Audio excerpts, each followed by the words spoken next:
They meet the criteria. Hello. Today is Tuesday, June 15th.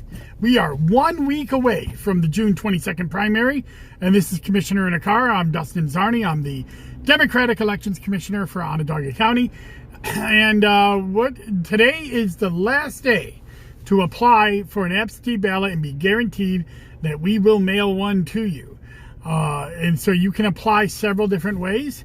The most quick and efficient way to get this done is to go to onvote.net and fill out the go to the absentee tab and fill out the HTML document that goes to the state board and then goes right to us. It is a wonderful way to apply. It is quick and it will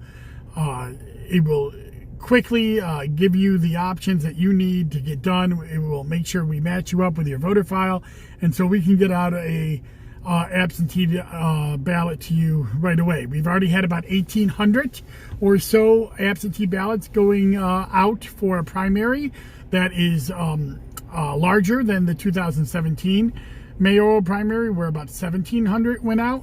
And so we still have, today and tomorrow to go. So it's, we're obviously going to get more out and get more requests in. You can also download a form and mail that form to us. It has to be postmarked today. And then, of course, you could come in person and do an absentee. Although if you're coming in person, you may want to think about early voting instead of absentee. Or you can send somebody with a document to come in person and pick up the absentee for you. So that's what's going on this week. Absentee ballot deadline is today. The June 22nd primary is underway. We've had 3 days of early voting. That started on Saturday. And I'll get to that in a little bit about how that's going. And then, of course, on June 22nd, you can vote at your polling place that's open. It's open from 6 a.m. to 9 p.m. And we have about 58 or so polling places throughout the city of Syracuse and the towns that are having primaries as well. You'll notice that at these polling places on Election Day, there's going to be a lot of our poll print, our ballot on demand system. This is going to be one of the elections that has the most extensive use of ballot on demand that we've ever had. Over 2/3 of our sites are going to be printing up ballots on Election Day instead of ripping them out of the books. This is going to make sure that more people get the right ballot in their hands because it is a better system for making sure that there are no mistakes that happen. We're really excited about that. We've been testing those all week. And of course, the electronic poll pads will be out there as well. So let's talk about early voting. There's been a lot of questions about early voting, about, whether it's been brisk, whether it's not been brisk. And one of the things that I like about working for the Board of Elections is it's really a math-based, you can really do math and kind of figure out how you can compare to other years.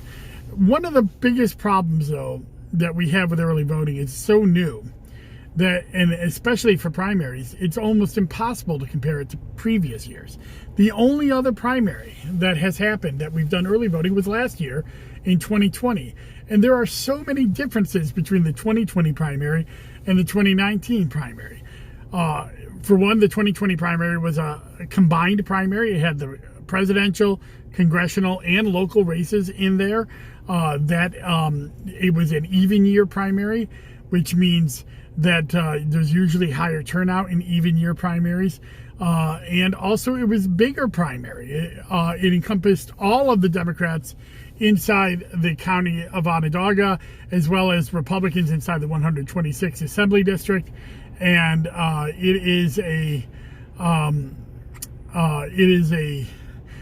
much larger pool of voters. They had about 113,000 voters eligible to vote in that primary, whereas the primary this year in 2021 is a local primary. It's just the city of Syracuse, Republicans and Democrats, and the towns of Skaneateles, Lysander, and Pompey, Republicans, and then Working Families Parties in the County Ledge 5, Democrats in the County Ledge 15 and 16, and Working Families Parties in the town of Salina, and the Conservatives in the town of Manlius. But if you add all those together, it's only about 66,000 voters.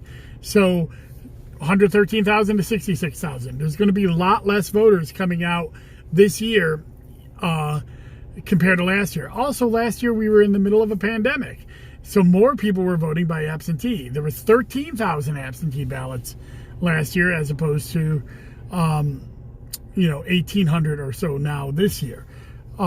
So what does that mean? It means we really can't compare. But if we were to compare, let's say we were to compare the years. Well, if we were, then we would look at the turnout, raw turnout numbers in comparison to the eligible voters that were eligible to come out. Well, so far this year, we had about 288 voters as of yesterday. Early voting just started today at noon. But as of yesterday, we had 288 voters. Well, 291, including the affidavit ballots that may or may not be counted. Last year, at this point, we had 421 early votes. So obviously this year is less. However, remember what I said, there's less voters eligible to come out and early vote than last year. So there's about 40% less eligible voters. There's about, this year only 60% of the pool from 2020 is eligible to come out and vote. So if you take the 288 and compared it to 421, we're actually running at about a 69% rate to last year. So that means we're actually running above the pace from last year, considering who's eligible to vote. Now, that may sound like a bunch of excuses. That may sound like a bunch of, math that is going over each other's head. But when you are comparing what an effective voting system is, that is the kind of comparisons that you have to make. You have to decide who's eligible and what percentage of those eligible votes are using a certain system. Now, will that hold throughout the entire early voting period? I don't know. One other thing to consider is that we are actually spending less to do this early voting period than last year as well. The Board of Election is spending about 50% of what we spent last year on early voting. So, because we knew it was going to be lower turnout, so we only have 4 polling places, and we have a lot less inspectors out working those polling places because we didn't think there would be any lines. We could always surge inspectors to these polling places if we needed to, but right now the lines are non-existent, maybe 30 seconds at most, 1 or 2 people deep at the highest times. That being said, I do expect it to increase next weekend. Next weekend is Juneteenth, and that there's huge celebrations going across the city, and so far Southwest Community Center, that polling place is the highest usage polling place in the primary. So it is. I expect that community to engage with early voting next year. So yes, I've been corrected in the chat. Fewer inspectors, not less inspectors. I said I'm a math guy, not an English guy. So, but ironically, I did better in English in school than math. But you know what? We're gonna leave that right there.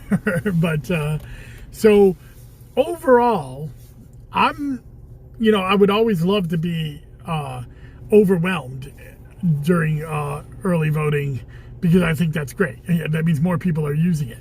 But if we're looking at comparing to last year, we're doing as well or better than last year's primary. But we really won't know.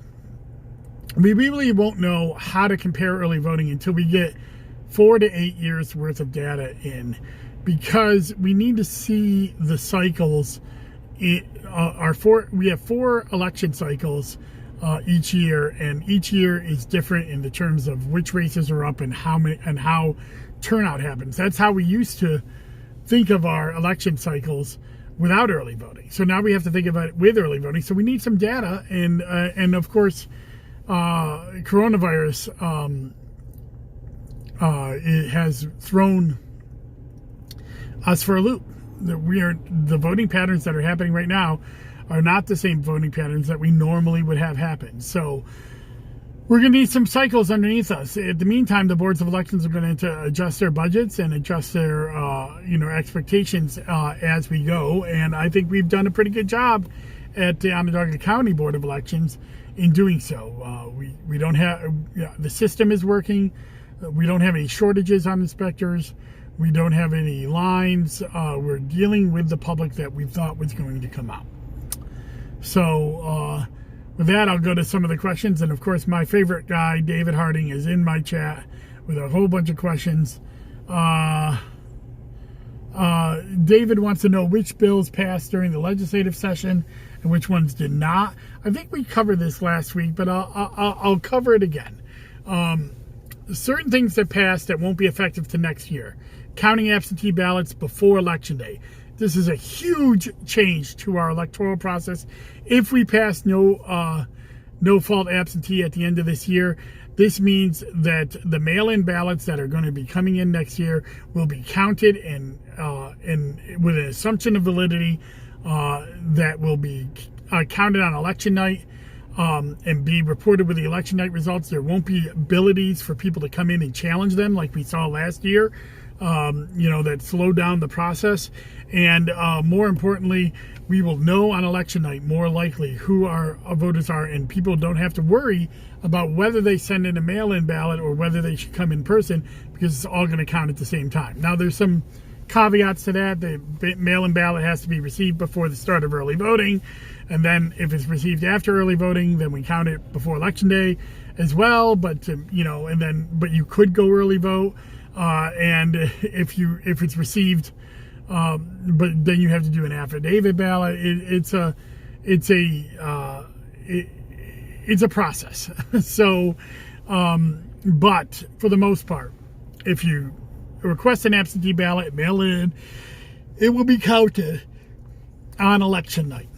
And then the next thing is that obviously early voting expansion. We're going to have 10 sites in Onondaga next year, so we're going to get that expansion that a lot of us have been asking for. It's going to be mandated by law because it's going to be one site for every 30,000 as opposed to every 50,000. This, I believe, is a better way to look at early voting and be able to space it out in our county. We'll probably have a fight of where those sites are, but that's next year's fight. This year, things that will be effective is there's going to be another fifth court. Now, all of this stuff has to be signed by the governor, so none of it has been signed by the governor yet. When he signs it, then it becomes law. If he signs these next bills quickly, they'll become law this year and be effective this year. That is having another 5th District Supreme Court Justice that will be on the ballot this year if the governor signs that bill by August 2nd. Also, a bill that will allow people to get off the ballot on Election Day, for the general election if they lose a primary. That's a bill sponsored by our own Rachel May. If that is signed before the end of the certification of this primary, it will be effective this year. If not, it will come into play until next year. These are some of the things that were done at the end of session that are going to have major implications next year. Another thing that's going to have a major implication is with redistricting. There's 2 redistricting laws. One that expanded the election districts, so the election districts can be bigger. This is going to be big for boards of elections to be able to save costs and also administer elections. Administer elections where they need to, they need to be. So we'll have to see, that if that's signed by the governor. And another thing is a redistricting law that says that the counties that do redistricting have to follow the state guidance on what is an acceptable district. This will make major changes to the way Onondaga County does redistricting. They cannot do what they did in 2010 and just have two people in a room doing it, and then and force it down the taxpayers' throats, because they will be subject to judicial review now. And if they do that, if they put up partisan gerrymandering, I'm sure many people will be looking at taking that to court. So if that law gets passed, it's passed, but if it gets signed by the governor, that can make the redistricting issues with the county less of a problem. It's still going to be a problem because the Republicans still control that, but it's going to be less of a problem. So those are some of the bills. Phil said, east side of the city, near west side of the city should have voting sites when they expand. I think it'll be hard to expand 2 more sites inside the city. Remember, the city is about a quarter of the county in terms of population, so having 4 of the 10 sites there would be problematic. But I do believe at least a site downtown should happen, because that's all these commuters come downtown. And then we have, a spot that's near a bus line for some of the areas of the city that don't have an early voting site. I also believe that there should be one at OCC, and one in the town of Lysander, and one in the town of Cicero. If you go to my Tumblr blog, I have a plan all laid out that I wanted to do this year. It's on there from a few weeks ago. Feel free to read it. And that'd be what I'll start my starting point for negotiations next year, although it will be next year. Dave said, major news story talking about intimidations and threats to election workers, both during and after the 2020 elections. What do you think can be done to stop this from happening? I hate to say this, but with one national party really attacking democracy, the Republicans have been attacking democracy in the states, legislatures that they control, and on the national level, and refusing to even negotiate any voting rights bills. Our only recourse seems to be, unless the Democrats find a way to pass voting right legislation on their own, it doesn't look like they're going to be able to do so. Our only recourse seems to be is to vote in overwhelming numbers to overwhelm some of these suppression methods that they're putting in place, and elect people who put democracy first, whether that's Democrat or Republican. But you have to elect people that are going to stand up for democracy, not just say they're going to do it, but buck their party, and if they're Republicans, and stand up for voting rights legislation. And of course, if they're Democrats, to get rid of the filibuster to expand voting rights legislation. This has got to be a big movement over the next 2 years. Otherwise, we may see the beginning of the end of American democracy, and I don't say that lightly. We see these voting rights legislations squarely aimed at minorities and students and all these other groups that are seen to be as democratic groups.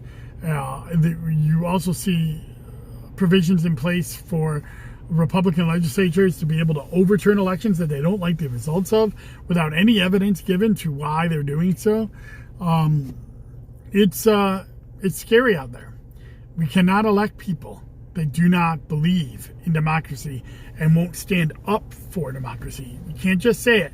You got to do the votes that will do it, and buck your party leadership if they do something that's against it. So, and this is why I did a tweet just yesterday saying that the people who are calling on Mitch McConnell's actual election in Kentucky as being fraudulent, they're wrong too.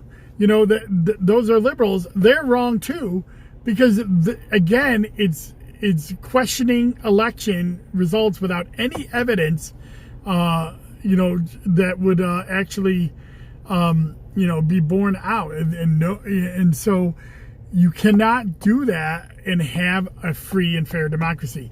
These fraudits that are happening in Arizona, the questions of the voting machines that have happened through the dozens of litigation that happened after the election that were almost all thrown out on its face, and the failure of our leaders to stand up for that, and stand up for the integrity of election officials. I mean, we even saw it here in our county, where shortly after the election, the county legislature tried to reduce our salaries for no reason whatsoever, without any evidence that this was economic based or otherwise. It was, I don't know what their motivations were, but surely none of the reasons they gave bore out, and that's why the county executive had to overturn those salary reductions, although they still continued to attack us by making sure that we don't have raises in the future, which ended up hurting them in the long run, because they had to buy our vacation time out, which cost the county $30,000. So, these are the kind of things that are happening locally. So we have to pay attention to that as well. We have to pay attention to which of our state legislators are passing bills to expand democracy, and which of the ones are passing bills or are trying to pass bills to limit democracy or voting against expanding democracy. So these are the things that we have to look at. William Barclay, who's the Assembly Minority Leader, passed backed a voter ID bill. It got nowheres in the Assembly, but he did back it, and he voted against almost all of the bills for expansion. The same with not Greg LaMondes, John LaMondes. So these are things that we have to hold people accountable for. Our own state delegation, the Democratic delegation, are champions of democracy, voted always to expand democracy, took on the county administration when they wouldn't expand early voting, promised that they would pass a law to do so, and did it. So,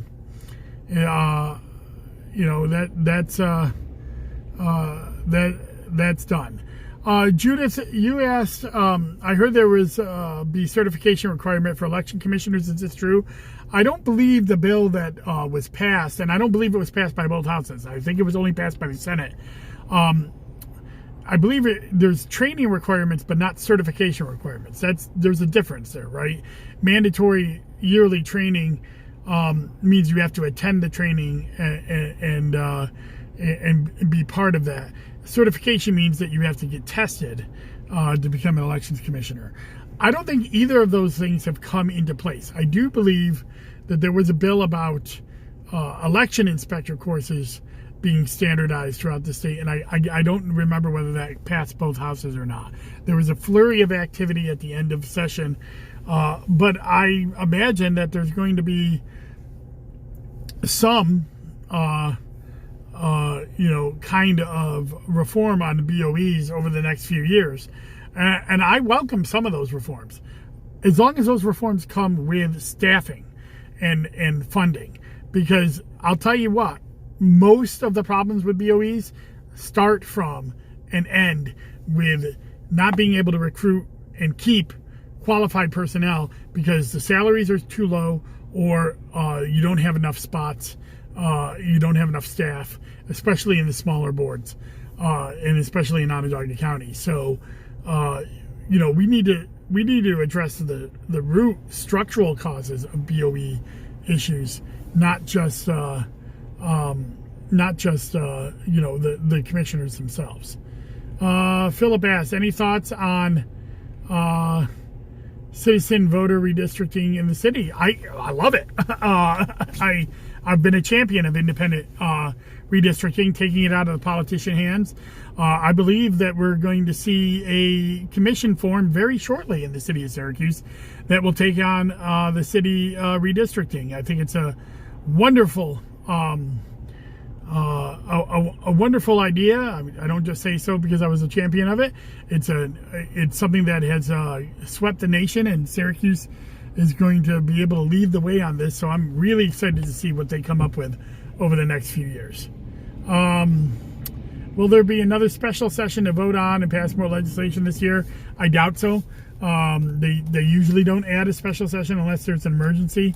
So I think we're looking at legislation again in January. Judith said, we certainly need staff. Would that be mandated at the state level? Well, there is a bill put in by our own Senator John Mannion about mandatory staffing requirements for boards of elections. It didn't get a vote on because it came in kind of late in the session, but I think that will be a priority bill that many of us will be looking at in January to see what we could do to help amplify the staffing needs of the boards of elections. Philip said, New York State's the only state with full-face ballot reduces future choices of upcoming ballot machines. That is true. And in fact, many of us advocates have tried to get rid of the full-face ballot. Part of the problem with full-face ballot is that it's almost mandated by fusion voting, or at least that's what the advocates for full-face ballot say. If we get rid of full-face ballot and we get rid of fusion voting, we have a lot more choices on our horizon. Or if we don't get rid of fusion voting, if we only have the candidate's name appear once, as opposed to with the parties endorsing them, as opposed to many times for each party, that could give us more options for voting machines in the future. So, all right. Well, it's about a half hour here. I like to try to keep these commissioner and cars kind of short. If there's no other questions, I'm going to move on. I'm going to remind you that today and tomorrow, Tuesday and Wednesday, early voting is open from 12 to 8, 10 to 6 on Thursday and Friday, 10 to 3 on Saturday and Sunday, and then 6 a.m. to 9 p.m. on Tuesday the 22nd. If you need an absentee ballot, you can go online and get an absentee ballot today. It's the last day to do that, and that's at onvote.net. That's Tuesday, June 15th, if you're listening to this on another time. I believe you'll have till midnight to do that. You can postmark an application and send it in, and we will mail a ballot to you. You can always come in person and get an absentee ballot, or send someone with a completed form in to get an absentee ballot up until the day before election. And of course, you have until election day as well. And court orders are available for those who are having registration issues. You have to come down to the Board of Elections to do that. Please block out some time if you want to do that, as the judges are not on site because there's not much call for court orders on a primary. So they happen, but we're going to have to get a hold of their chambers when it happens. So David asked one last question. I'll get it in. Did the law pushing back the absentee request deadline pass? It did pass. It passed back in February, both houses, and has not been signed by the governor. So it doesn't become effective until it's signed by the governor.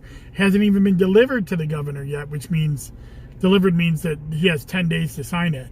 But so if the legislature doesn't deliver it to the governor, it can stay out there until the start of session next year. So I think they were waiting to see whether the absentee ballot reform would pass. That passed, and I think it'll be signed with that. But that's my own pure conjecture that will be part of it, where it'll be a 15-day deadline instead of a 7-day deadline.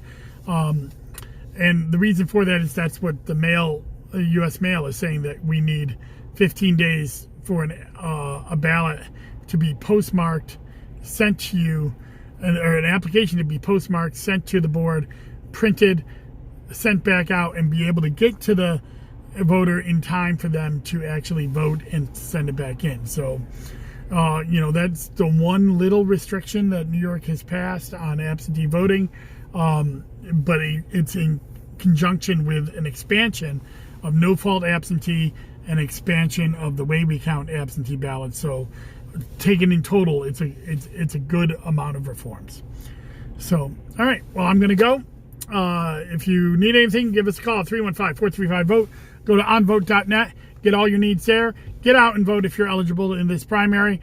And we'll be selecting our Democratic candidates for mayor, common councilor at large, school board inside the city of Syracuse, 15th County Ledge District, 16th County Ledge District, and Working Families primary in the 5th County Ledge, Salina Town Judge, Working Families primary, Conservative Town Judge in Manlius, Highway Superintendents in Lysander and Skaneateles for the GOP, and Pompey Town Board for the GOP. Those are your races. Get out there and vote. Exercise your right to vote, and I hope to see you at the polls. Bye-bye.